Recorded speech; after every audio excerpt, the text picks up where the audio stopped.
था हड़प्पन कल्चर और मोहनजोदाड़ो के बारे में हमने बताया था। हिस्ट्री में मैं जो भी कहूँगा, हिस्ट्री का मतलब होता है दोस्त कथा नहीं। हिस्ट्री का मतलब स्टोरी नहीं होता है। हिस्ट्री का मतलब होता है ऐसा ही हुआ, और उस फैक्ट के आधार पर और कई किताबों को सिलेक्शन कर करके मैं बोलूँगा।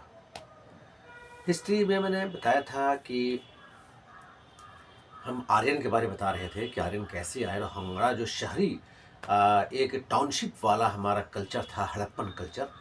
और चूँकि पहला खुदाई हड़प्पा में हुई उस सभ्यता की, इसलिए पूरे मोहनजोदड़ो, चांदहुदड़ो, लोथल माने हज़ारों जो है हड़प्पा के साइट हैं। लेकिन पहला खुदाई चूँकि हड़प्पा में हुई वो रावी नदी के तट पर था, और सारी नदियाँ जैसे रावी, सतलज, ब्यास, झेलम, इन सारी नदियाँ आकर के मिलती हैं सिंधु नदी में, और सिंधु सभ्यता कहते हैं उसको। अब पढ़ा जब चूँकि इसका एक्सकेवेशन हुआ, खुदाई जो हुआ वो हड़प्पा में हुआ, इसलिए इसको हड़प्पा संस्कृति भी बोलते हैं। उसके बाद हमने आप हड़प्पा में मोहनजोदाड़ो में, जो अभी पाकिस्तान में है, एक कांस्य मूर्ति, नर्तकी, एक डांसर की मूर्ति कांसा की बनी हुई मिली थी। तो जो आज भी भारतीय म्यूजियम में रखा हुआ है वो दिल्ली में, जिसका पाकिस्तान डिमांड करता है कि चूँकि मोहनजोदड़ो मेरा पार्ट है अभी, तो हमारे उस कांस्य मूर्ति को, उस ब्रॉन्ज जो स्कल्पचर है उसको हमको आप दे दीजिए। हड़प्पा में खासियत था कि हड़प्पा के जो घर मिले हैं आज भी, घर जो एक्सकेवेशन में खुदाई किया गया है हड़प्पन कल्चर साइट का, तो बड़ा ध्यान से बारीकी से खुदाई किया जाता है, किसी घर का दरवाज़ा का खिड़की न टूट जाए। आप समझ सकते हैं कि उसमें लेबर नहीं, साइंटिस्ट लोग, उसमें भू वैज्ञानिक लोग उसका खनन करते हैं। और उसके जो दरवाजे होते थे हड़प्पा कल्चर के, वो घर के सामने वाले रोड पर ना हो करके एक पर्दा पड़ता था कि हमारा घर का जो प्राइवेसी है वो कोई देखे नहीं, तो घर के पीछे दरवाज़ा होता था, और वो पतली गली से वो बाहर निकलने का हर का एक रास्ता होता था घर का।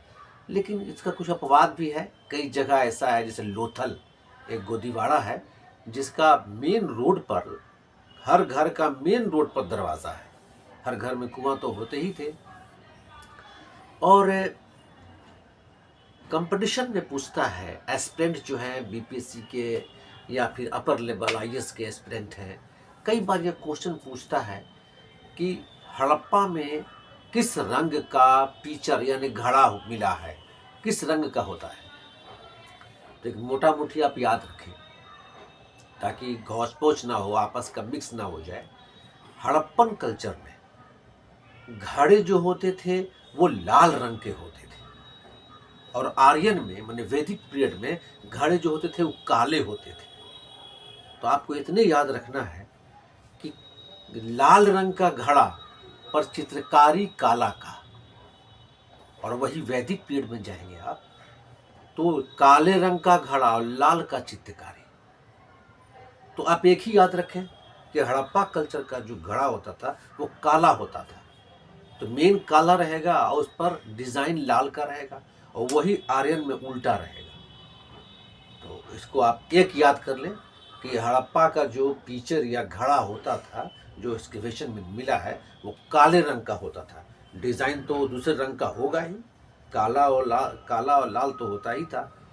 तो काले घड़ा पर लाल डिज़ाइन, इसको कंठस्थ आप कर लिया दिमाग में, बस आपका एग्ज़ाम सही होगा, मिलाने वाला जो आएगा। और हमारे जॉन मार्शल जो भारतीय आर्कियोलॉजिकल सर्वे के हेड हैं, तो उनके नेतृत्व में पूरा, अंग्रेज लोग काफ़ी इंटरेस्टेड होते थे आपको इस तरह की खुदाई में, पुराने सभ्यता को निकालने में। तो हमारे दयाराम साहनी को उन्होंने, उनके नेतृत्व में, जॉन मार्शल के नेतृत्व में दयाराम साहनी को यह काम मिला 1921 में, जो रावी नदी के तट पर हड़प्पा की उन्होंने खोज की, हड़प्पा गांव की, और उसी के नाम पर हड़प्पा कल्चर पड़ा।